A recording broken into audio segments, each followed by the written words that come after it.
अस्सलाम वालेकुम। क्या हाल चाल, उम्मीद करते हैं कि आप खैरियत से होंगे। हमारा दुआ है कि आप हमेशा खुश रहें, हंसते और मुस्कुराते रहें और इसी तरह में अपना प्यार दिखाते मेरा रहें। नाम मोहम्मद इकू। मैं हूं तारिक महमूद। मैं मोहम्मद यूसुफ। मैं इम्तियाज। आज हम जिस वीडियो पे रिएक्शन देने जा रहे हैं, इस वीडियो का टाइटल है टाइकॉन्स ऑफ इंडिया, डॉक्टर दीपक बिंद्रा।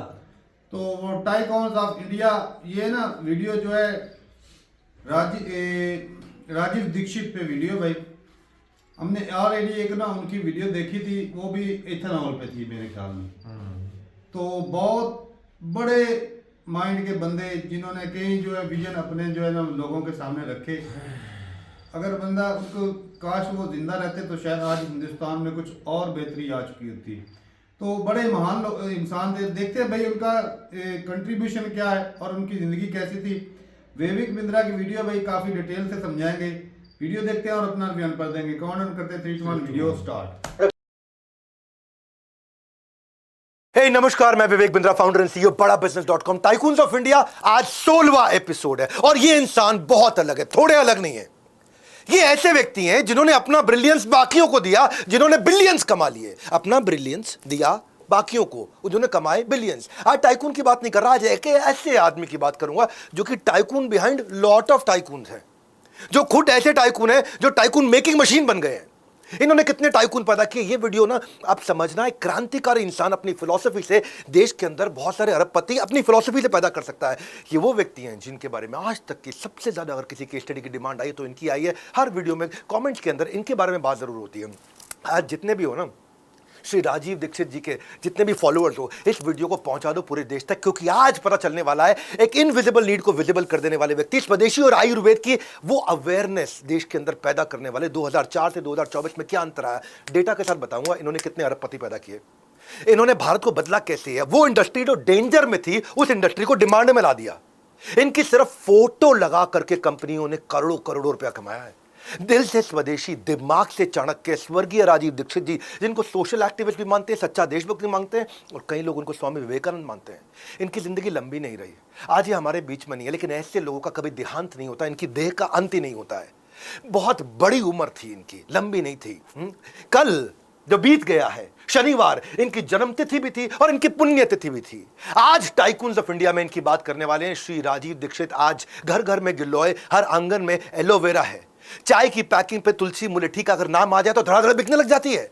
आयुर्वेद की जगह, ये आयुर्वेद की रियल वेव कौन लेकर के आया, आयुर्वेद की किसने हमें जगाया, ये राजीव दीक्षित। आपके मन में सवाल आ रहा होगा, Rajiv Dixit tycoons of India में क्यों? ये तो कोई बड़े बिजनेसमैन नहीं थे। नहीं, क्योंकि इनके कारण बहुत टाइकून पैदा हुए, छोटे छोटे छोटे छोटे बहुत बड़े हो गए। ऐसा वेव लेकर के आए, एजुकेशन में टाइकून, हेल्थ केयर में टाइकून, डॉक्टर्स के टाइकून, वेलनेस सेंटर्स के टाइकून, कई प्रोडक्ट्स के, कई इंडस्ट्री के, कई बिजनेसेस के। समझते जाओ, मैं डिटेल में बताता हूं। 2 सेंटिमेंट दिए इन्होंने भारत को, एक आयुर्वेद का सेंटिमेंट और एक स्वदेशी नेशनलिस्टिक सेंटिमेंट। विदेशी मेडिसिन हो या विदेशी कानून हो, खुल के विरोध करने वाले व्यक्ति। 1994 में जा रहा हूं पीछे, राजीव दीक्षित दिल्ली में एमएनसी के खिलाफ, मल्टीनेशनल कंपनी, उनके खिलाफ बड़ा भयंकर प्रोटेस्ट कर रहे थे। अपने देश को खड़ा करना है, अपने देश को सोने की चिड़िया बनाना है, ऐसी इकोनॉमी बनाना है कि अमेरिका को, यूरोप को उखाड़ दूंगा। और वो प्रोटेस्ट के अंदर लोग जुड़ते चले गए इनसे और भीड़ बहुत ज्यादा हो गई। अब देखो जरा पीछे, इतनी बड़ी भीड़, सरकार घबराई और उनकी गिरफ्तारी के आदेश दे दिए। किरण बेदी जी, हाँ, बहुत हम रिस्पेक्ट करते हैं किरण बेदी जी को, लेकिन उन्हें गिरफ्तार करना पड़ा। तिहाड़ के उस समय इंस्पेक्टर जनरल थी। राजीव जी को गिरफ्तार करके तिहाड़ में ले जाया गया और सिपाहियों ने उनसे बोला, ए राजीव दीक्षित, शरीर के आइडेंटिफिकेशन मार्क्स के लिए कपड़े उतारो अपने। राजीव जी बोले, कपड़े क्यों उतारूं भाई, ऐसे ही पूछ लो मुझसे। बोले, ना ना ना ना, ये नियम है, ये उतारने पड़ेंगे तुम्हें कपड़े, नहीं उतारे तो मेरी नौकरी चली जाएगी। राजीव जी बोले, कहाँ है नियम है, दिखाओ मेरे को नियम कहाँ है। माहौल खराब होने लगा, आजू बाजू बहुत सारे कैदी भी खड़े हो गए। ये क्या नियम है, बात तो सही है, ये पहली बार किसी ने सवाल किया। राजीव जी ने सवाल किया, नियम बनाया किसने, ये कपड़े उतार नंगा करने का नियम कौन बनाता है। हंगामा बढ़ा तो किरण बेदी जी आ गई, उसी सेल में दौरे पे आ गई और राजीव जी बोले कि एक कैदी के भी अपने अधिकार होते हैं, उसके भी अधिकार होते हैं, मेरे अधिकारों का हनन क्यों, ये कौन सा नियम है कि जिसके तहत मुझे नंगा किया जाएगा। किरण बेदी जी ने कहा कि भाई ये मैनुअल में लिखा हुआ है। कहते पढ़ाओ मैनुअल दो। अब किरण बेदी जी जानती थी ये बिना पढ़े कुछ मानेंगे नहीं, अगले दिन मैनुअल ढूंढ के उनको पकड़ा दिया। राजीव जी ने उस समय पुलिस एक्ट 1861 का मैनुअल पढ़ा, खून खोल गया। अंग्रेजों का manual, Indian penal code IPC 1860 का मैनुअल पढ़ा और खून खोल गया। ये अंग्रेजों के खिलाफ थे बहुत। अंग्रेजी जमाने से चले आ रहे इस कायदे कानून में हर तरीके से इंडियंस को एक्सप्लॉइट करने की व्यवस्था थी जो उनको पसंद नहीं आती थी। राजीव जी जब जेल से छूटते ही नियमों के बदलाव के लिए आंदोलन शुरू कर दिया। सवाल पे सवाल, सवाल पे सवाल, सवाल से किया बहुत बड़ा बवाल और बवाल से बदलाव करने निकल पड़े। अब कैसे टाइकून्स पैदा किए? ये हमेशा कहते थे कि पॉलिथीन बनाने वाली कंपनी पर, जो पॉलिथीन बना रही है, हाँ, उस पे क्यों नहीं केस करते? पॉलिथीन में सब्जी बेचने वाले गरीब आदमी पे क्यों, उसको क्यों तंग किया जा रहा है? तो कानून की व्यवस्था को, तंत्र को ये बदलना चाहते थे। अब ये जो बागी स्वभाव था, किसी को नहीं पता था कि आने वाले समय में, या आप आज वीडियो में देखोगे कि इन्होंने कॉन्ट्रीब्यूट क्या किया देश को। कौन जानता था कि आगे चल के टाइकून्स के लिए सबसे बड़े बूंद साबित होंगे। ये वो व्यक्ति बनेंगे जिनके कारण कई टाइकून्स पैदा हुए। ये टाइकून मेकिंग मशीन कैसे बन गए?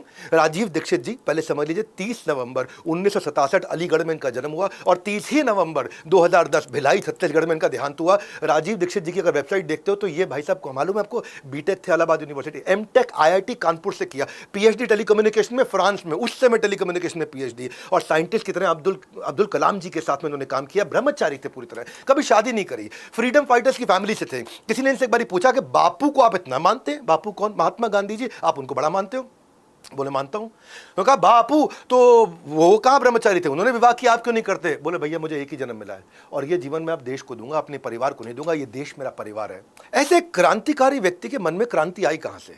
ऐसे क्रांतिकारी व्यक्ति की फिलॉसफी जानते हो, किसी एक बड़े कॉर्पोरेट के अंदर अगर बड़ा लीडर विजनरी हो, उसकी फिलॉसफी ठीक हो, उसका विजन मिशन ऑब्जेक्टिव ठीक हो, तो पूरी कंपनी पे असर आता है। ऐसे ही कोई देश का लीडर हो तो पूरे देश पे असर आता है। और ये कैसे बने? ये 1997 की बात है। झुकाव आयुर्वेद की तरफ कैसे बढ़ा? एक इतिहासकार धर्मपाल जी, जो उस समय यूरोप में प्रोफेसर थे, यूरोप के प्रोफेसर धर्मपाल जी ने भारत की प्राचीन औषधि यानी कि कहां से, हाँ, उसकी विरासत के बारे में बताया। कहां से? बोले आयुर्वेद के ऊपर ये किताबें पढ़ लो एक बार। चरक संहिता इन्होंने पढ़वाई उनको, सुश्रुत संहिता पढ़वाई इनको, अष्टांग हृदय पढ़वाया, कश्यप संहिता पढ़वाई, भाव प्रकाश निघंटु, द्रव्य गुण विज्ञान। जब ये इतना आयुर्वेद पढ़ लिया, आयुर्वेद इनके अंदर समा गया पूरी तरह से। राजीव जी कहने लगे इन बुक्स में ऐसी बातें लिखी, अगर जीवन में उतार लिया एक आदमी 100 वर्ष तक आराम से जी सकता है। इसको बोलेंगे शायद शतायुपैथी, एलोपैथी नहीं, आयुर्वेद नहीं, शत आयु, 100 साल की आयु। पूरे देश में घूम घूम कर अब आयुर्वेद का प्रचार करना शुरू किया। देश में असर आने लगा। देश में इन्होंने एक नया सेगमेंट क्रिएट कर दिया, प्रोडक्ट कैटेगरीज क्रिएट कर दी, इंडस्ट्री क्रिएटर बन गए। किसके? आयुर्वेद के। अब इनका था ब्रिलियंस, लेकिन कमाए लोगों ने बिलियंस। पतंजलि आयुर्वेदा 2007 में आई और आज देख लो कि 2024 तक केवल आयुर्वेद से 13,000 करोड़ और पतंजलि फूड मिला लें तो 64,000 करोड़ की कंपनी हो गई। डाबर जिस समय ये प्रचार कर रहे थे 2004 से 2024 कंपेयर कर लो, 2004 में 1200 करोड़ उसका मार्केट कैप। आज वही डाबर, वही आयुर्वेदिक प्रोडक्ट बेच के 1200 करोड़ से 1,10,000 करोड़ की कंपनी हो गई। हिमालय अनलिस्टेड है तो इसका रेवेन्यू देख लेते हैं खाली। उस समय 2004 में केवल 200 करोड़ करता था, आज लगभग 4,500 करोड़ कर रहा है। इनकी नीति और उससे खड़े हुए बड़े बड़े बिजनेस के माहिष्मती साम्राज्य, और माहिष्मती बनने के लिए नीति चाहिए।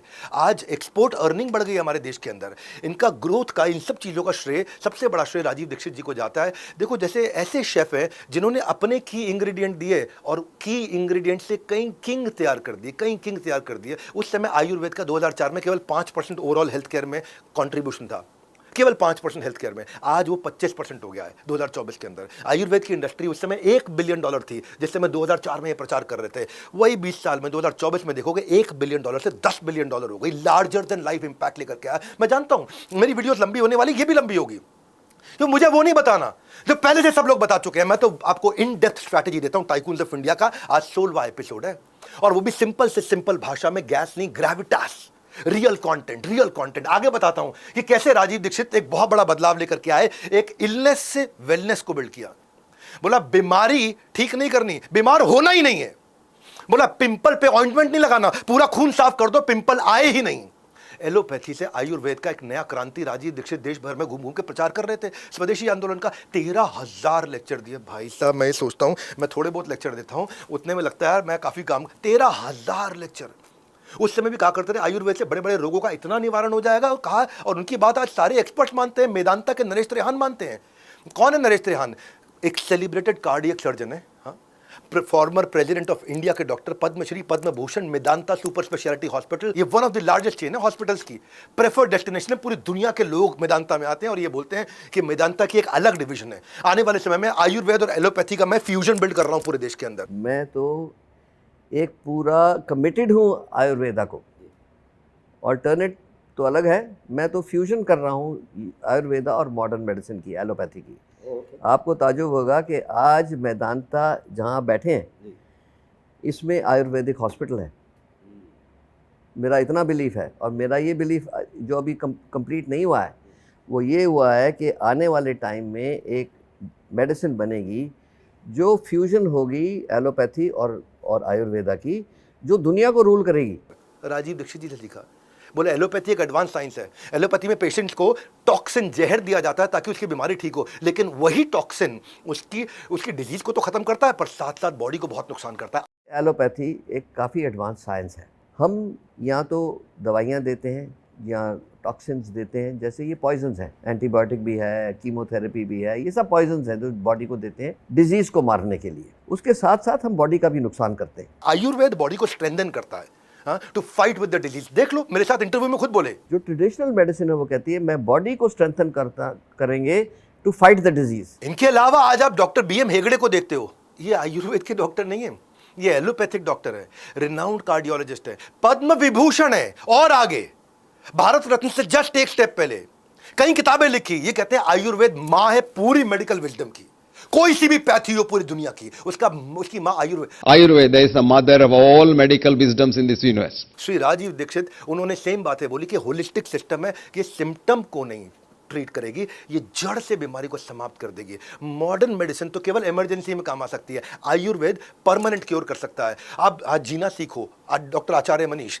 अभी आचार्य मनीष जो है ये मेरे ही पार्टिसिपेंट रहे हैं, और ये इनके हर हॉस्पिटल के अंदर 300 से ज़्यादा आयुर्वेदिक प्रोडक्ट है, 125 आयुर्वेदिक हॉस्पिटल और उनके क्लिनिक है, 10 लाख से ज़्यादा हॉस्पिटल के पेशेंट और करोड़ों लोग अपनी दवाइयां दे चुके हैं, ठीक कर चुके हैं। इनके शुद्धि आयुर्वेदा शुद्धि क्लिनिक बहुत सारे हैं। आज आप देख लो, राजीव दीक्षित की पिक्चर हर जगह, अपने वेबसाइट पर, अपने एंट्री गेट पर, सब जगह लगाते हैं। और आज मेरे साथ में लीडरशिप फॉल में हमेशा आते रहे, 5000 करोड़ की कंपनी हो गई। उनका ब्रिलियंस, इन्होंने कमा लिए बिलियंस। ये राजीव दीक्षित ऐसे व्यक्ति हैं जो tycoon behind lot of tycoons. मैं आपको इंडस्ट्री समझाता हूं, इस फिलॉसफी से हुआ क्या देश में, बदलाव कैसे आया, स्टेप बाय स्टेप समझो, और ये ना आपको समझ में ये भी आ जाएगा। अगर आपकी फिलॉसफी ठीक है तो आप अपनी कंपनी में भी एम्प्लॉयज के अंदर, अपने लीडर्स के अंदर फिलॉसफी दिया तो वो भी क्रांति ला सकते हैं। देश का लीडर पूरे देश में क्रांति ला सकता है। ये है एक्चुअली सिद्धांतों का फर्क। राजीव दीक्षित जी ने देखा कि यार ये आयुर्वेद की दवाइयां हैं, इनसे heart, cancer, diabetes, weight loss, arthritis या हार्मोन्स खराब हो रहे हैं, उनको ठीक करना है, कोई डिटॉक्सिफिकेशन करना है, blood pressure, hypertension, anxiety, migraine, liver cirrhosis, kidney creatinine, जिनकी बातों को उन वक्त लोगों ने बहुत इग्नोर किया था ना, आज उनकी बातों पे लोग इग्नोर नहीं गौर कर रहे हैं। कैसे नवजोत सिंह सिद्धू जी का इस समय लेटेस्ट आप कहानी सुन रहे हो कि भाई मेरे ख्याल स्टेज 4 का कैंसर था, 3% सर्वाइवल के चांसेस थे। कपिल शर्मा शो में भी आए थे। भाई नींबू पानी, कच्ची हल्दी या नीम के पत्ते, तुलसी, या फिर पपीते का जूस, अनार का जूस, आंवले का जूस, बीटरूट का जूस, ये वॉलनट खाना, ये सब करना। तो सिद्धू जी की जो वाइफ है बहुत खराब हालत में थी, और वहां से बिना शुगर, बिना कार्बोहाइड्रेट का, जो राजीव दीक्षित जी बताते थे, 6 महीने के अंदर कैंसर से बाहर निकल के आई। उन्होंने आकर के खुद ही ट्वीट करके बताया, stage 4 cancer, metastasis, doctors giving her 3% chance. मैंने अपनी बेटी को कहा, बेटा हम ये डाइट शुरू करेंगे, वाटर विद नींबू, उसके साथ कच्ची हल्दी, उसके साथ एक लहसुन और सेब का सिरका। कैंसर कैन बी डिफीटेड अगर आप अपने लाइफस्टाइल को चेंज करें। आयुर्वेद जो है ना, सिद्धू जी से, राजीव दीक्षित जी से, ये सबसे देख करके मुझे समझ में आया, इलनेस से वेलनेस पे जा रहा है। बिजनेस में भी क्या होता है, वेलनेस अगर आ जाए आपके बिजनेस के अंदर भी तो इलनेस नहीं आती है। हाँ, बिजनेस में वेलनेस कैसे आती है? बिजनेस में ना आप रिएक्टिव नहीं, एलोपैथिक अप्रोच नहीं, प्रोएक्टिव आयुर्वेदिक अप्रोच लो। क्वालिटी कंट्रोल नहीं कि भाई खराब ना निकला है ठीक कर दूं, क्वालिटी अश्योरेंस कर दो, खराब निकले ही नहीं कोई चीज। आउटपुट मैट्रिक्स नहीं, इनपुट मैट्रिक्स ठीक करो कि आउटपुट अपने आप अच्छा है। रिजल्ट स्कोर नहीं, एफर्ट स्कोर अच्छा करो कि रिजल्ट अपने आप अच्छा है। स्पोराडिक ग्रोथ नहीं, सस्टेनेबल ग्रोथ लेकर क्या ऊपर नीचे ना हो। खाली रेवेन्यू नहीं चाहिए कि रेवेन्यू और प्रॉफिटेबल रेवेन्यू चाहिए। ये आयुर्वेदिक स्टाइल है बिजनेस करने का। हैंड एंड लेग से बिजनेस नहीं, हेड एंड हार्ट से बिजनेस होता है। हाँ, जब हेड एंड हार्ट आ जाता है, यानी कि अंदर से होलिस्टिक ट्रीटमेंट, प्रोडक्ट में वैल्यू प्रपोजिशन आ जाता है, एक्सपेंशन नहीं एफिशिएंसी भी आ जाती है। बिजनेस क्रेडिट लाइन से नहीं, कैश फ्लो से चलना चाहिए। इसको बोलते हैं इलनेस नहीं, वेलनेस चाहिए। मैं लीडरशिप फनल की खुद तारीफ नहीं करना चाहता, मैं प्रोग्राम रन करता हूं। तारीफ तो लोग करते हैं जब बताते हैं कि भाई कसमें खाते हैं कि कैसे हमारी जिंदगी बदल गई। दावे के साथ कहता हूं कि इस प्रोग्राम को आप अटेंड करें, आपका वो शौक पूरा होगा। हार्वर्ड, ऑक्सफोर्ड यूनिवर्सिटी जैसे नॉलेज। बिजनेसमैन के लिए बहुत बड़ी अपॉर्चुनिटी है लर्निंग की, जो आपको कोई नहीं सिखाएगा। सर से क्वेश्चंस पूछ के प्रैक्टिकल एक्शनेबल स्टेप्स है जिनको अप्लाई करके बिजनेस को 10x या 100x कर सकते हैं। इतना अमेजिंग जो मेरा एक्सपीरियंस रहा इस 2-3 दिन का, बहुत सारी बड़ी लर्निंग, जैसे सेल्स की लर्निंग, टीम मैनेजमेंट, लीडरशिप, और किस तरीके से आप अपने बिजनेस को 10x में कन्वर्ट कर सकते हो, वो सब यहाँ पे हमें मिला। हम कहते हैं ना क्या है, हम तो यार इतना बड़ा बिजनेस कर रही है, क्या करना है यहाँ पे जाके, इनसे क्या सीखेगा। यहाँ पे बहुत कुछ सीखने को है और बहुत बड़ा व्यापार कर सकते हैं, यहाँ पे बड़े ब्रांड बना सकते हैं। मैं आपको सबको रिक्वेस्ट करता हूँ, अगला जो प्रोग्राम है उसको आप ज्वाइन करो। अगर बिजनेस ग्रोथ करना है तो 3 दिन आकर के इस प्लेटफॉर्म पर दीजिए। आगे चलते हैं। टाइकून सीरीज में सबसे इंपॉर्टेंट चीज यहाँ पे क्या है कि राजीव दीक्षित जी वो टाइकून है जिनके ब्लूप्रिंट से बड़े एम्पायर बने। ये वो टाइकून है जिन्होंने बहुत टाइकून्स पैदा किए। क्या इमामी कंपनी वो जन्म ही इसलिए हुआ क्योंकि राजीव दीक्षित जी ने खुद आकर के उनके बारे में बोला था। 2004 से 2010 तक राजीव दीक्षित जी की पॉपुलैरिटी चरम सीमा पे थी। सभी सभाओं के अंदर बहुत भीड़ आया करती थी। आयुर्वेद को लेकर सेंटिमेंट बिल्ड हो रहा था, लोगों ने पैसा कमाना शुरू किया। कैसे किया? राजीव दीक्षित जी आए, एलोवेरा की तारीफ करी, डंडी तोड़ो, उसको छीलो, उसके रस को अपने फेस पे मल लो और स्किन फ्रेश रहेगी। इन्होंने क्या ऑर्गेनिक एलोवेरा का जेल लॉन्च कर दिया। बोरोप्लस के ब्रांड में 72% मार्केट शेयर है। वो आज एलोवेरा जेल इनका पूरा यूक्रेन इस्तेमाल कर रहा है। यूक्रेन का हाईएस्ट सेलिंग है, रशिया का हाईएस्ट सेलिंग है, नेपाल का हाईएस्ट सेलिंग है। ये यूक्रेन रशिया आपस में भिड़ रहे हैं, ये भाई साहब अपना एलोवेरा वहां बेच रहे हैं आराम से जाकर के बोरोप्लस के रूप में। राजीव दीक्षित जी बोले आयुर्वेद से आपके बाल सफेद नहीं होंगे, टूटने झड़ने बंद हो जाएंगे, आपको उसमें एलोवेरा चाहिए, आंवला चाहिए, मेथी चाहिए, ब्राह्मी चाहिए, भृंगराज चाहिए। इमामी ने क्या किया? 7 ऑयल का एक ऑयल बना दिया, 7 ऑयल इन 1 2014 के अंदर। केश किंग जाकर के खरीद लिया क्योंकि उसके अंदर सारे इंग्रेडिएंट थे। आज इनका 14% रेवेन्यू इसी तेल से आ रहा है जो राजीव दीक्षित जी ने गाइड किया। वो कहते हैं शरीर को निरोग रखना हो तो नेचुरल चीजों का सेवन करो, गिलोय करो, शहद का करो, आंवले का करो, केसर का करो, करेला का करो। तो इन्होंने क्या किया? जंडू कंपनी एक्वायर कर ली। जंडू कंपनी आज 23% इनके रेवेन्यू को। इमामी खड़ा ही ऐसे हुआ। आज इमामी के पास Boroplus, Navratna hair oil, fair and handsome, Zandu balm, Kesh king, Zandu Pancharishta या मेंथोल प्लस बाम, ये सब क्या है? राजीव दीक्षित जी बोले इंडियन कंपनी इमामी की तरह होनी चाहिए, जो कि भारतीय कंपनी हो और आयुर्वेद पे चलते हो, तभी हम फॉरेन कंपनी से को उखाड़ सकते हैं। आज इमामी क्या हुआ जानते हैं आप? फर्क क्या हुआ? तब वो छोटी सी 1300 करोड़ की कंपनी थी जब राजीव जी ने प्रचार करना शुरू किया। आज 28,000 करोड़ की कंपनी हो गई। ये है ग्रोथ मल्टीप्लायर। ये इनकी जो प्रेडिक्शंस थी आज इनकी कैलकुलेशन बन गई। इनके ब्रिलियंस से कमाते हैं लोग बिलियन। भाई लोगों, राजीव जी ने 13,000 से ज्यादा लेक्चर दिया। अब हुआ क्या? ये बड़े बड़े अरबपति, इन्होंने देखा कि इनके लेक्चर से भारत के अंदर एक नीड पैदा हो गई, नीड जनरेट हो गई। इन्होंने प्रोडक्ट बनाने शुरू कर दिए। जिन्होंने इनकी बात को समझा, उनकी सीख को स्ट्रैटेजी बनाया, आज वो कहां से कहां पहुंच गए। यही तो मैं बोल रहा हूं, आप कहां से कहां पहुंचोगे ये डिसाइड करता है कि आप तक क्या पहुंच रहा है, आप क्या सुन रहे हो। जिन्होंने राजीव दीक्षित जी को सुना, उनको समझा, you become what you consume. जो आप देख रहे हो, सुन रहे हो ना, वही बन जाते हो। इस वीडियो को सही लोगों तक पहुंचाओ ताकि इसकी वैल्यू लोगों को समझ में आए। राजीव दीक्षित जी के लिए आपने इतनी डिमांड करी थी, आज बनाया ना आपके लिए मैंने, अब तो शेयर करना पड़ेगा आपको। आप जानते, आने वाली कई जनरेशंस को, मैं तीसरा अपना अध्याय ले रहा हूं, 3rd चैप्टर, कई जनरेशंस को इंपैक्ट किया। ये जानते थे अगर आयुर्वेद तक लोग नहीं आ रहे ना, तो आयुर्वेद को लोगों तक लेके जाना पड़ेगा, अवेयरनेस बढ़ाना पड़ेगा और उसकी एजुकेशन पे फोकस करना होगा। तब इन्होंने क्या सोचा कि ये जो इंडियन एजुकेशन है इसका खंडन शुरू करें। आयुर्वेद के प्रचार से आयुर्वेद के डॉक्टर्स की भी डिमांड बढ़ने लग जाएगी। और हुआ यही, 2010 में 40% सीटें खाली रह जाया करती थी। आयुर्वेद के लिए जो डॉक्टर्स बनते थे, जो हॉस्पिटल में पढ़ने जाते थे, 40% सीटें खाली रहती थी। आज 2024 में 100% ऑक्यूपेंसी हो गई है। आज एम्स की तर्ज पे भारत सरकार ने, जैसे एम्स है वैसे ही एक all India institute of Ayurveda भी बना दिया और यह भी कह दिया हर एम्स के अंदर एक आयुर्वेद का यूनिट भी होगा। ये उन्होंने जो प्रचार किया ना, उन्होंने कहा कि जब आयुर्वेद की डिमांड बढ़ेगी ना, तो आयुर्वेद के एक्सपर्ट्स का सम्मान भी बढ़ेगा। और वो सम्मान कैसे बढ़ा? 2010 से 24 का एक आंकड़ा बताया था आपको। एलोपैथी में जो डॉक्टर्स थे उनकी सैलरी हाइक 60% हुई है और आयुर्वेद में जो डॉक्टर्स थे उनकी सैलरी हाइक 150% हुई है। 60%, 150%। 150 इनकी ज़्यादा इसलिए होगी क्योंकि पहले इनकी बहुत कम थी। तो पैरिटी के नजदीक आने लग गए आपस में। राजीव दीक्षित जी के बारे में ना सोच के ऐसा लगता है कि इनका एक स्ट्रॉन्ग स्किल था कि भविष्यवाणी अपनी पहले कर देते थे और रिजल्ट हमारे सामने, एक यूनिवर्सल एक्सेप्टेंस आ गया आयुर्वेद का। उनका वो क्या कहते थे कि इसकी गूंज भारत में नहीं पूरी दुनिया में सुनाई पड़ेगी। वही हुआ, ग्लोबल सेलिब्रिटीज आज दुनिया भर से आयुर्वेदिक ट्रीटमेंट लेने के लिए यहाँ के वेलनेस सेंटर्स में आते हैं। मेडोना, डेमी मूर या जूलिया रॉबर्ट्स या टोनी ब्लेयर, ये सब दुनिया भर से बड़े बड़े सेलिब्रिटीज आ रहे हैं। राजीव दीक्षित कहते थे कि आपको ब्लाइंडनेस हो, ऑटिज्म हो, एल्जाइमर हो, कोई सेक्सुअल डिसऑर्डर हो, कोई स्लिप डिस्क हो, कोई प्रेगनेंसी की वेलबींग चाहिए हो। फर्क क्या हुआ, कीनिया के जो प्राइम मिनिस्टर, हमारे प्राइम मिनिस्टर ने बताया, कीनिया के जो एक्स प्राइम मिनिस्टर थे, उनकी बेटी की आंखें कोई ठीक नहीं कर पाया पूरी दुनिया में। साउथ इंडिया में आकर के एक आयुर्वेदिक हॉस्पिटल में उन्होंने ट्रीटमेंट कराया, उनकी आंखों की रोशनी पूरी वापस आ गई। खुद एक्स प्राइम मिनिस्टर इस बात को रिकॉग्नाइज कर रहे हैं। पूरी एक्चुअली क्या हुआ, आज ग्लोबल एक्सेप्टेंस हो गया। अब लोग पूरी दुनिया से भारत में आने लग गए हैं।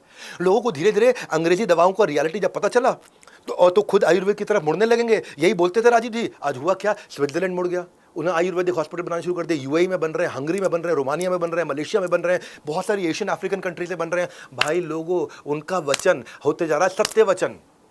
वो कहते थे कि भाई लोग, आप इतना मैसिवली स्पेंड करते हैं अपनी हेल्थ के ऊपर जाकर के। डॉक्टर कहते हैं सफेद कोट काला कोट, इनसे बच के रहना। वो सफेद कोटों ने खा लिया था, इतना खा लिया था। मेरे ऊपर भी एक बार केस हुआ था, मैंने मेडिकल सिस्टम के ऊपर एक वीडियो बनाया था।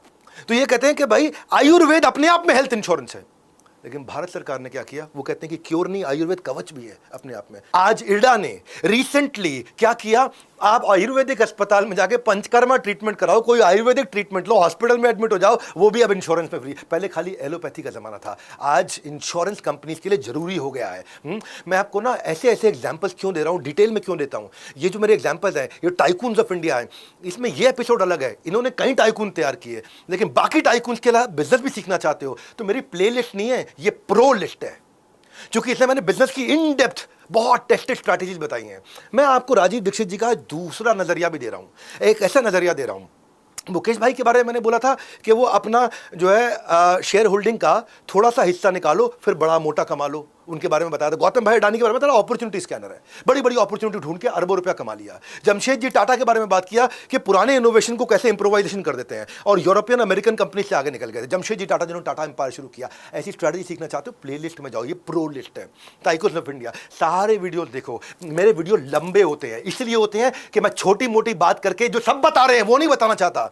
अगर ब्रिलियंस आएगा तो बिलियंस आएगा, आपके पैसे थोड़ी लग रहे हैं देखने में। मैं अपने चौथे चैप्टर पे लेके जाता हूं। इन्होंने टूथपेस्ट इंडस्ट्री में क्रांति ला दी। आपके टूथपेस्ट में नमक है, आपके टूथपेस्ट में नमक है। शत्रुघ्न सिन्हा की लड़की आकर के बोले जाए, है जी कोलगेट बना दिया, दादी माँ के नुस्खे और लौंग के गुण कोलगेट वेद शक्ति बना दिया। कहां से आए ये कोलगेट वेद शक्ति? अब किधर थे ये सारे अंग्रेजी कंपनियां? पहले देश का लाल डाबर रेड बना दिया, प्रकृति के गुणों से भरा नेचुरल टूथपेस्ट दंत कांति बना दिया करके स्वामी रामदेव ने। डाबर का अपना herbal clove cavity protection toothpaste आ गया। वीको वज्रदंती तो चल ही रहा था, हिमालय आ गया जी अपने हर्बल टूथपेस्ट लेके। अब वो श्री श्री रविशंकर भी आ गए, श्री श्री तत्व आयुर्वेदिक अपना टूथपेस्ट लेकर। राजीव दीक्षित जी कहते हैं कि टूथपेस्ट के अंदर बेसिकली गड़बड़ क्या है, इसके अंदर ना क्या होता है, कार्सिनियोजेनिक होता है। उससे क्या होता है, कैंसर हो जाता है, या फ्लोराइड होगा उसमें, या ट्राइक्लोसैन होगा, या आर्टिफिशियल स्वीटनर होते हैं, पैराबिन्स होते हैं, प्रोपिलीन ग्लाइसॉल, ये सब चीज़ें बहुत ज़्यादा खतरनाक है आपके लिए। Sodium L'Oréal sulphate. अब क्या है, कभी आपने गौर किया कि अचानक से आयुर्वेदिक टूथपेस्ट की इतनी भरमार कैसे आ गई? टूथपेस्ट का मार्केट साइज अचानक 15,000 करोड़ का कैसे हो गया? डाबर रेड लाल जो था अपना 2004 में, आज वो 10% रेवेन्यू को कंट्रीब्यूट कर रहा है। डाबर इंडिया का आज मार्केट कैप 1,10,000 करोड़ का हो गया डाबर का इस समय। 2004 तक खाली वीको वज्रदंती आया करता था। आज टूथपेस्ट में नमक भी है, टूथपेस्ट में बबूल भी है, टूथपेस्ट में नीम भी है, टूथपेस्ट में राख भी है, टूथपेस्ट में चारकोल भी है, टूथपेस्ट में हल्दी भी है, लौंग भी है। ये सब का क्रेडिट राजीव दीक्षित जी को जाता है। इसके प्रचार से आयुर्वेदिक टूथपेस्ट की डिमांड इतनी बढ़ गई, 2004 में जो 2,000 करोड़ से भी कम था, आज 2024 में वो 20,000 करोड़ से भी ज्यादा हो गया। डिमांड को देखते हुए कोलगेट ने क्या किया, यूएस और यूरोप में भी आयुर्वेदिक टूथपेस्ट लॉन्च कर दिए सारे। उन्होंने क्या सॉल्ट बेस्ड टूथपेस्ट लॉन्च कर दिया, उसको जाके पेटेंट करा दिया कोलगेट ने। टेक्नोलॉजी राजीव दीक्षित जी की, ब्रिलियंस इनका, कमा रहे बिलियंस, वो पेटेंट करा के आ गए हैं। उनके ब्रिलियंस से काम चल रहा है। 5वें चैप्टर पे चलता हूं, राइज ऑफ पतंजलि। स्वामी रामदेव क्या कहते हैं, भाई राजीव दीक्षित जी ने आजीवन स्वदेशी दर्शन को पूर्णता से जिया। स्वदेशी भाषा, स्वदेशी भजन, स्वदेशी भोजन, स्वदेशी संस्कृति पूर्ण रूप से उसको लेकर समर्पित रहे। राजीव दीक्षित जी 2004 में स्वामी रामदेव से मिले। अब रामदेव जी योगा में एक्सपर्ट और ये आयुर्वेद में एक्सपर्ट, हर्ब्स में एक्सपर्ट, स्वदेशी में एक्सपर्ट, और रामदेव जी योग के प्रचार में लगे, ये आयुर्वेद के प्रचार में लगे, दोनों को लगा साथ में मिल जाते हैं, कॉम्प्लीमेंट करते हैं, पार्टनरशिप शुरू हो गई। अब ये कहा जाता है कि राजीव दीक्षित जो थे वो रामदेव जी के मेंटोर थे, उनको बहुत गाइड किया करते थे। न्यूयॉर्क टाइम्स सबसे फेमस अखबार है पूरी दुनिया भर का, उसका कहना है कि राजीव दीक्षित रामदेव के सबसे क्लोज एडवाइजर रहे हैं। उन्होंने स्वदेशी जो तो इकोनॉमिक्स है, स्वदेशी इकोनॉमिक्स इन्होंने सिखाया उनको, और पतंजलि को एक नेशनल ब्रांड बनाने में बड़ा हेल्प किया। और राजीव दीक्षित जी ने बाबा रामदेव से बोला कि योग आयुर्वेद के द्वारा हमें भारत को आत्मनिर्भर बनाना है, और पतंजलि आयुर्वेद 2006 में शुरू करा दिया। 51 करोड़ का था उस समय। राजीव जी के देहांत होते होते 300-325 करोड़ का हुआ, लेकिन आज 2019 के अंदर FMCG में देश का सबसे बड़ा ब्रांड हो गया। 2009 में ना उन्होंने उनको बोला कि हम भारत को पूरी तरह स्वदेशी बनाएंगे, भारत स्वाभिमान आंदोलन शुरू करते हैं, आंदोलन शुरू करके एक पॉलिटिकल पार्टी बनाएंगे, 2014 में हम इलेक्शन लड़ेंगे पूरे देश के अंदर स्वदेशी नीतियों के लिए। लेकिन ठीक 1 साल बाद 2010 में उनका देहांत हो गया, रहस्यमयी तरीके से उनकी मौत हो गई, और ये संभव नहीं हो पाया। आज तो मैं देखता हूँ ना टीवी पे, सोनी पे आता शार्क टैंक पे पिक्चर आता, कोई भी आकर क्या बताता है, मेरा प्रोडक्ट आयुर्वेदिक इंग्रेडिएंट, हर ब्रांड चिल्ला चिल्ला के पोजिशनिंग कर रहा है। वो राजीव दीक्षित जी की स्क्रिप्ट है। छठे चैप्टर की तरफ लेके जाता हूँ, magical power of aloe vera and tulsi, जो जानता ही नहीं था। कहते टैबलेट का पत्ता नहीं खाना है, नीम तुलसी का पत्ता खाना है तोड़ के, बस पौधे से। टैबलेट का पत्ता नहीं खाना पड़ेगा आपको, कैप्सूल का पत्ता नहीं खाना पड़ेगा, जब नीम तुलसी का पत्ता तोड़ के खा। राजीव जी ऐसा कमाल के व्यक्ति। आज मैं आपको एक ऐसे पौधे के बारे में बताता हूं जिसको 20 साल पहले खरपतवार मानते थे। अगर वो पौधा उग जाए ना खेत के अंदर तो किसान टेंशन हो जाती थी कि नुकसान समझ लेता था, भाई नुकसान हो गया है। आज उसी प्लांट की इतनी डिमांड है कि वो अपने आप में प्लांट बहुत बड़ा इंडस्ट्री बन गया, जिसके बारे में हर ब्रांड से लेकर के हर घर की बालकनी तक एरा गैरा की जगह एलोवेरा आ गया। हाँ, कोई एरा गैरा नहीं, इसका सारा श्रेय राजीव दीक्षित जी को जाता है। एलोवेरा के बेनिफिट्स उन्होंने समझाया सोशल मीडिया पे अपने वीडियोस की, जब उनकी अवेयरनेस हुई। डायबिटीज, इंपोर्टेंसी, कभी स्किन आपकी जल जाए, बर्न हो जाए, कॉन्स्टिपेशन हो जाए, पेट खराब हो जाए, कोई इरिटेबल बाउल सिंड्रोम जिसका एलोपैथी में इलाज ही नहीं है, आपके बाल गिर रहे हैं, आपका कोई घाव हो गया है, कोई कट्स है, कोई गैंग्रीन हो गया है, एलोवेरा। एक पंजाबी में भी कहते हैं एलोवेरा। हाँ, वो मतलब बड़े भाई को बोलते हैं, लेकिन ये अलग है। डाइट ऐसी खाई कि दवाई खाने की कभी नौबत ही नहीं आई। ये कहते थे, ये इतने घरेलू नुस्खे बताए इन्होंने एलोवेरा, नीम तुलसी को, उसके बारे में बता। 2004 से पहले अगर देखोगे ना तो आपको एलोवेरा के प्रोडक्ट्स की एक आधी कंपनी नहीं मिलेगी। आज 2024 में ऐसी बाढ़ आ गई कि beauty, personal care, face wash, moisturiser, sunscreen लगाओ, मुंह पे सर पे शैम्पू लगाओ, बॉडी लोशन लगाओ, वेट टिश्यू लगाओ, दवाइयाँ लेके जाओ, बर्न ऑइंटमेंट हो, एंटीसेप्टिक जेल हो, सब में एलोवेरा। ओरल अल्सर ट्रीटमेंट हो, मुंह में छाले हो जाए, एलोवेरा। फूड बेवरेज के अंदर एलोवेरा का जूस, हर्बल टी और फ्लेवर ड्रिंक्स आ गई। मेरा अपना एक लीडरशिप फनल का पार्टिसिपेंट ऋषभ, इन्होंने इनकी क्या किया, फ्रूट जूस के अंदर एलोवेरा डाल दिया, कंपनी बनाई एलो फ्रूट। हाँ, मैंने काफी टाइम उनकी मेंटरिंग भी करी थी। आज उनके 26% शेयर इमामी ने खरीद लिए हैं, क्योंकि जहां भी आ जाए एलोवेरा बात बन जाए। जी कोई डिटॉक्स सप्लीमेंट चाहिए, कोई डाइजेस्टिव टॉनिक चाहिए, इम्यूनिटी बूस्टिंग चाहिए, किसी ने नहीं सोचा था aloe vera capsule, lip balm, anti aging, मतलब आप कमाल हो गया। Dabur, Patanjali, Emami, Jeena Sikho, Lotus Herbal, brilliance Rajiv Dixit ने दिया, बिलियंस इन्होंने कमाए। आज इंडिया एलोवेरा का दुनिया का सबसे बड़ा प्रोड्यूसर, 80% दुनिया की सप्लाई एलोवेरा की भारत से आ रही है। 2004 में जो खाली 200 करोड़ का एलोवेरा था, आज 15,000 करोड़ से ज्यादा का तो खाली एलोवेरा बिक रहा है। तुलसी के बारे में राजीव दीक्षित जी, तुलसी खैर भगवान कृष्ण को बहुत प्रिय है, तो राजीव दीक्षित जी ने कहा तुलसी सिर्फ आंगन के लिए नहीं है, तुलसी हमारे बॉडी पार्ट्स के लिए भी अच्छी है। आपको कोई फ्लू हो जाए, कोई वायरल हो जाए, कोई कोल्ड हो जाए, कोई फीवर हो जाए, कोई इम्यूनिटी बूस्टर चाहिए आपको, आज आप देख लो तुलसी की चाय, तुलसी का काढ़ा, तुलसी की चटनी, तुलसी के कैप्सूल, तुलसी के पाउडर, तुलसी का फेस वॉश कौन लेकर के आया, तुलसी के फेस पैक, तुलसी का हेयर ऑयल, तुलसी का शैम्पू, तुलसी का साबुन कौन लेकर के आया, तुलसी का माउथ वॉश, तुलसी का हनी, तुलसी की कैंडी कौन लेकर के आया। ये सब पतंजलि, हिमालय, डाबर, ऑर्गेनिक इंडिया, कपिवा, ये सब वैसे ही। ऑर्गेनिक इंडिया एक कंपनी है, वो एक्सक्लूसिव ब्रांड खाली तुलसी प्रोडक्ट की है। 2004 में वो 500 करोड़ की छोटी सी कंपनी थी, आज देखते देखते 5,000 करोड़ तो वैसे पार कर गई। कमाल के थिंकर, विजनरी, ऐसे फिलोसोफर जिन्होंने एक इंडस्ट्री वापस जगा दी, जो भारत के हजारों लाखों वर्ष के इतिहास को उन्होंने वापस। आज घर घर में पाए जाने जितने पौधे हैं, उनको बिजनेस का पूरा एक अपने आप में एक बिजनेस का एक पेड़ सा बना दिया इन्होंने। राजीव दीक्षित मानते थे इकोनॉमी आत्मनिर्भर सुदृढ़ होनी चाहिए। ये कहते थे इंपोर्ट सेंट्रिक नहीं, एक्सपोर्ट सेंट्रिक इकोनॉमी होनी चाहिए, मेरा आयुर्वेद पूरी दुनिया में जाना चाहिए। लेकिन इनके इस मिशन को ब्रेक लग गया जब 2010 के अंदर इनकी असामयिक, एकदम अनटाइमली इनकी डेथ हो गई, जो कि डेथ की मिस्ट्री है। आज मेरा 7वां अध्याय, 7th chapter, death mystery. Heart attack था या मर्डर था, किसी को नहीं मालूम। उनके जस्ट क्रिमेशन से पहले क्रिमेशन के लिए आनंद फानन में उनको जो है हरिद्वार ले जाया गया। हरिद्वार ले जाया गया। स्वामी रामदेव ने बोला कि भाई ये हम आयुर्वेद को मानने वाले, हरिद्वार को मानने वाले, पतंजलि को मानने वाले, है ना, तो हरिद्वार में इनका क्रिमेशन करें, क्योंकि इनको हरिद्वार बहुत पसंद था, भगवान का द्वार है। और ले गए उनको।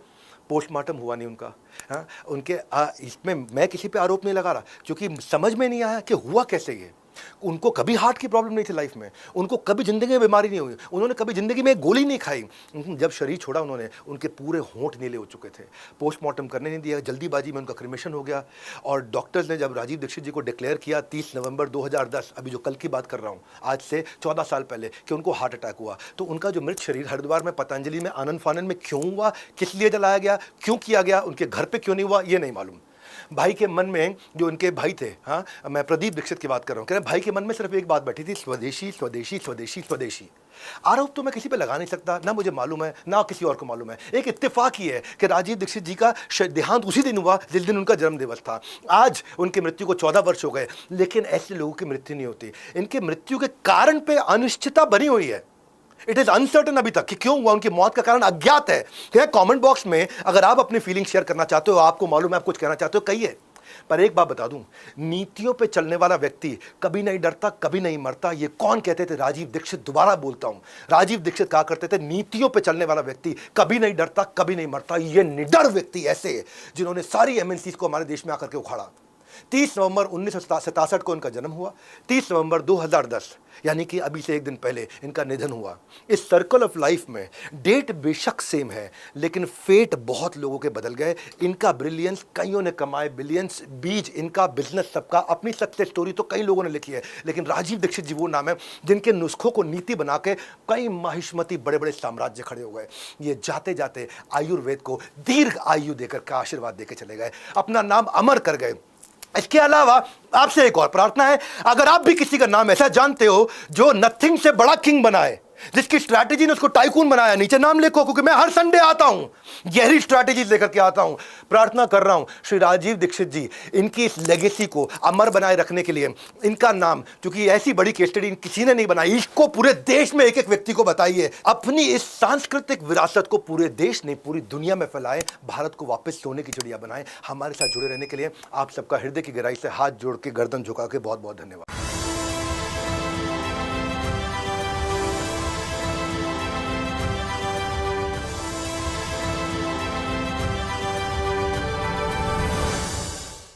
चलें जी, वीडियो खत्म हो गई। राजीव दीक्षित बहुत बहुत विजनरी बंदे थे।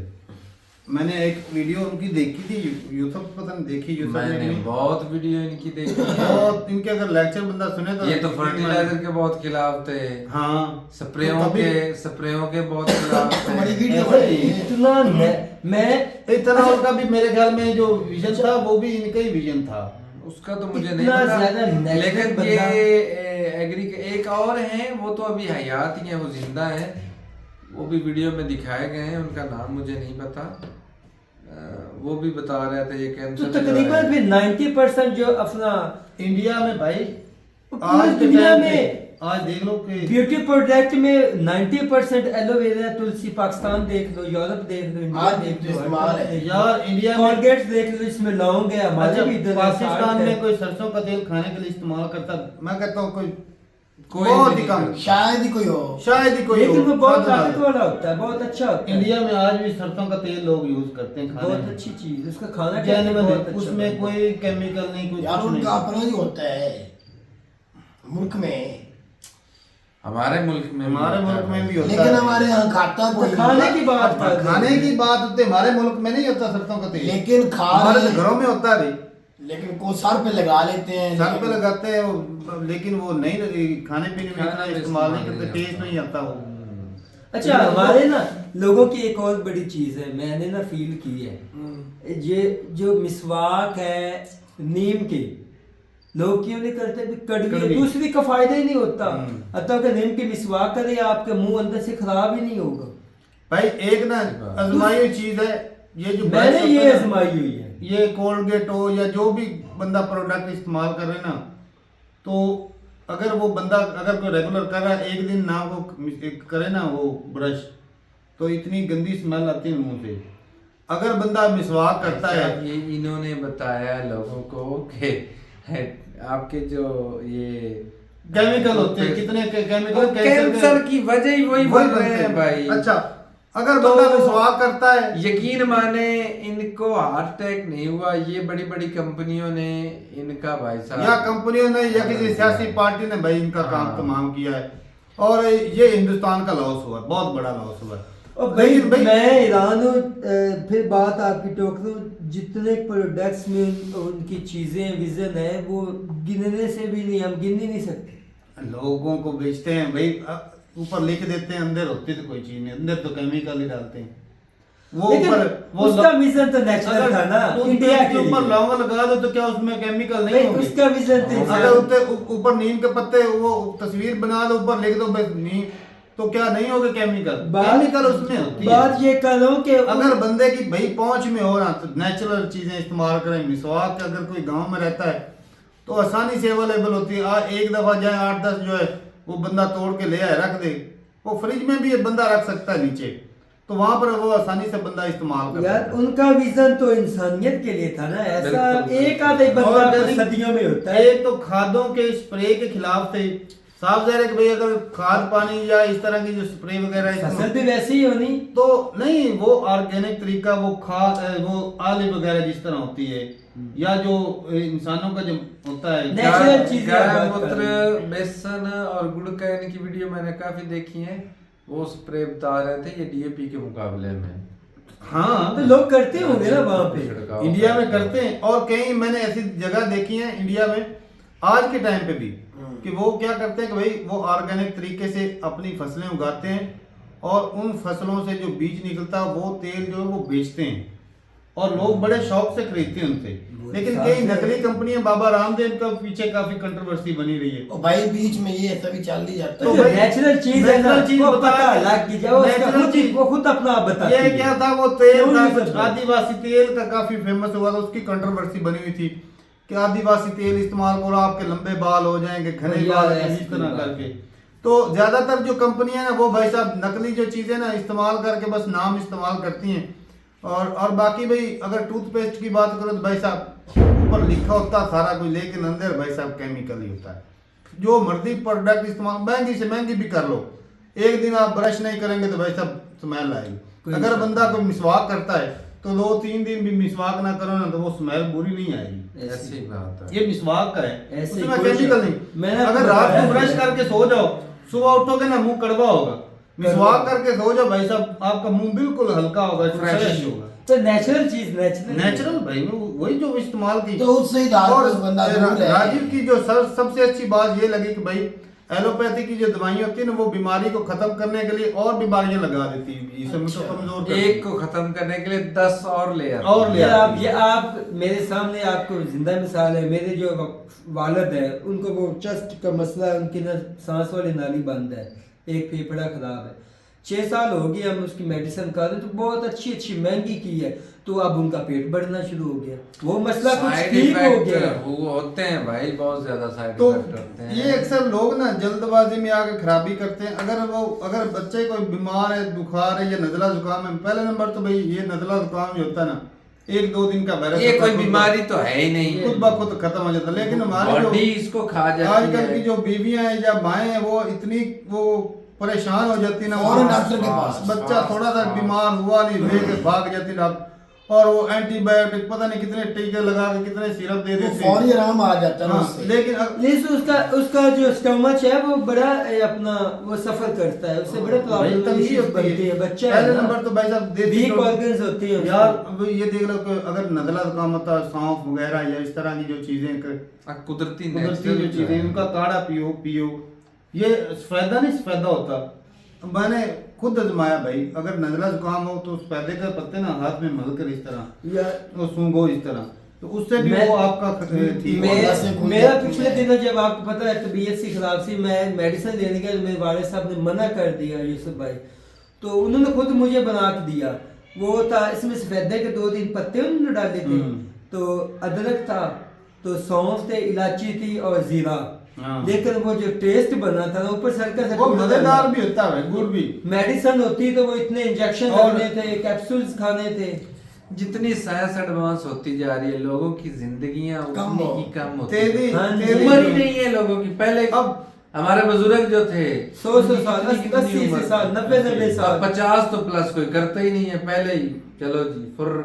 लेकिन एक चीज और है- हत्ता के भाई साहब जितनी फर्टिलाइजर इस्तेमाल हो रही है जानवरों को हार्ट अटैक आ रहे हैं। बिल्कुल हो रहे हैं ऐसे ही ये दो 2 मिनट मिनट अगर खड़े अचानक खड़े ही पता ही नहीं चलता, धड़म से जानवर खत्म हो मर गए। जाते हैं। हाँ जी, ऐसे ही। कितने ये साइड इफेक्ट सब्जियां हैं जितनी हो रही हैं उतने कितनी लेकिन भाई हम तो हमारे पास अगर कोई किसी के शक पास नहीं। हिम्मत है नहीं भाई हो साहब, हमने खुद भाई साहब फर्टिलाइजर डालते हैं तो वो ही डालते डालते हैं।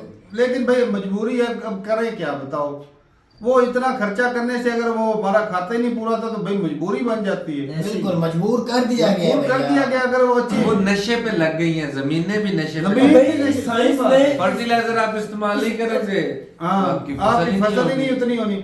वो अगर एकड़ को वो 6 महीने भी दो और वो 15 मन 10 मन निकले एक एकड़ से, फिर क्या फायदा। इसीलिए बंदा लालच में आ कहता चलो फर्टिलाइजर डालते हैं, ज्यादा हो 40-50 मन तो देगा एकड़ भाई ऐसे ही है, हैं, कोई कम शक से कम। नहीं। ऐसे तो ये चीजें भाई मजबूरी बन चुकी है। अब हम चाइना की देख रहे थे वीडियो, चाइना और जापान की देख रहा था मैं यार, इतने इतने बड़े वो कद्दू पेठे, इतनी इतनी कसम से मूलियां, लंबी मूलियां। ऐसे- मैं कहता हूँ खीरे कितने कितने बड़े। वो कद्दू हाथ में नहीं, आपके इससे इस पूरे बगल में नहीं आ भाई साहब वो सकते। दवाइयों से ही है। और क्या? उन्होंने भाई साहब वो जो भी अंदर इंजीनियरिंग की कर रखी है उन्होंने, लेकिन भाई वो बनाते बीज ही ऐसा वो तैयार कर लेते हैं इस तरह के फल सब्जियां। लेकिन जहाँ हम लग चुके हैं हम छोड़ हो नहीं सकते। ये लेकिन भाई साहब राजीव का बहुत बड़ा विजन था और आज हिंदुस्तान के जिस तरह के इदारे खुल चुके हैं, हॉस्पिटल में उनकी सीटें, ये बहुत बड़ा अच्छी बात है। ऐसे ही तो ये स्ट्रॉन्ग करता है भाई साहब।